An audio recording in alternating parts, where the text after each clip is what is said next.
Today's project has two issues. Number one, I don't have any exotic hardwood lying around. Shocking, I know.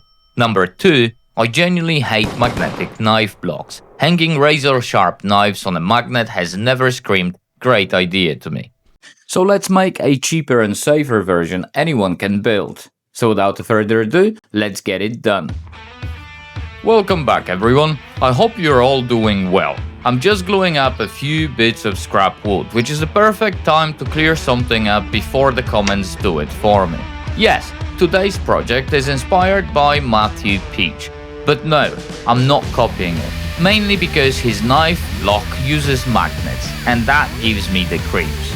Maybe it's just me, but every time I see a bunch of knives hanging on a magnet, I don't think this looks elegant. I think, which one is going to fall first and increase the distance between my toes? So we're stealing the idea, just not the dangerous bit. These hardwood strips were given to me by a friend ages ago, and I've been saving them for the perfect project. Turns out the perfect project is the one where I've got absolutely nothing else left. Matthew, for his build, reached for premium maple and walnut. I reached into the that'll do pile. So today's ingredients are leftover oak, plywood and the pallet wood that somehow keeps sneaking into every single project on this channel. Now that all the strips are roughly the same thickness, it's time for the artistic glue up. This is the part where I pretend I know something about design and arrange random bits of wood until they look intentional. If it ends up looking like a modern art, that's completely accidental.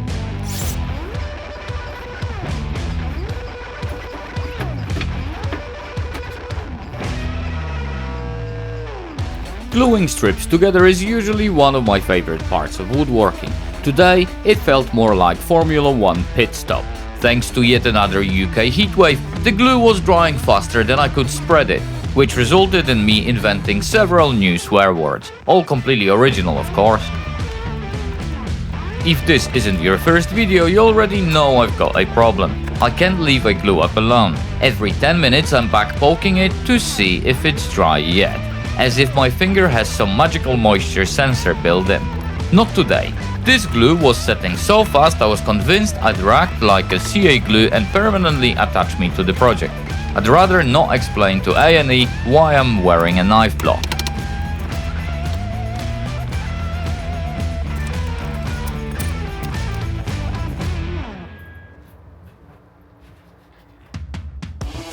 Time for a reality check. Glue this many strips together and you're not getting a perfectly flat board.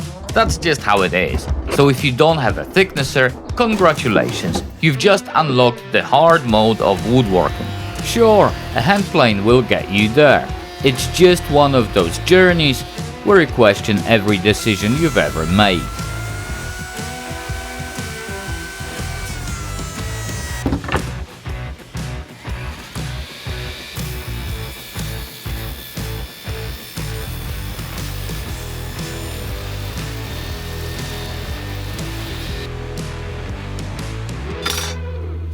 Somewhere between the heatwave and YouTube's algorithm, I decided the pattern wasn't quite fancy enough. So instead of cutting the board square, I tilted it slightly to make the pattern climb across the finished piece.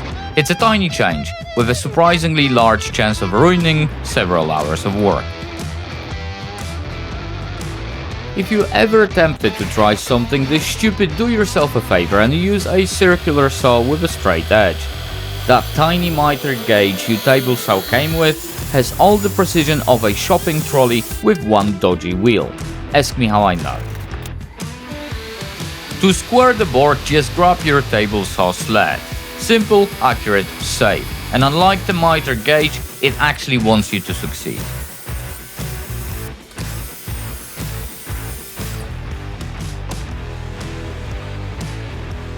Of course, we want this to look far more expensive than it actually is, so the patterned board is going on both sides of the knife block. I'm not going to show you how I cut this one, mainly because I think I've already accidentally reached YouTube's favorite number, 8 minutes.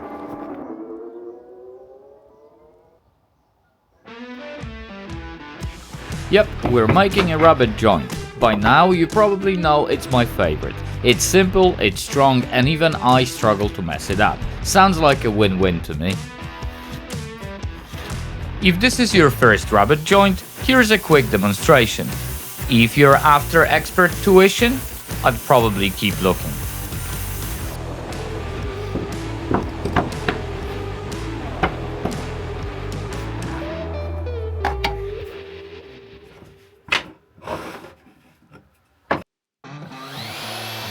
The side walls are, of course, made from pallet wood. I've carefully avoided the nail holes, the strange discoloration, and anything that looked radioactive, so we should be fine. I'm also adding a groove for the plywood base. I made the bottom panel while we were chatting, mainly because nobody wants to watch me cut a rectangle for 3 minutes. We're almost there, people. It's time for the final glue up, which is easily one of my favorite parts of the build. Everything is finally coming together, and there is something strangely satisfying about watching a pile of random bits of wood slowly start looking like an actual project. As a tradition demands, I'm going to stop talking for a minute and let the music take over. It's probably more entertaining than listening to me anyways. Sit back, enjoy the montage, and I'll be back in a minute for the final reveal.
I hope you enjoyed this project, and as always, thanks for being a part of this little community. It genuinely means a lot. If you enjoyed the video, don't forget to leave a like and comment. It really helps small channels like mine convince YouTube that we are worth showing to actual humans. Now go and watch one of the videos I've picked for you on the screen. There is a good chance you'll enjoy that one too. Take care, and I'll see you in the next one.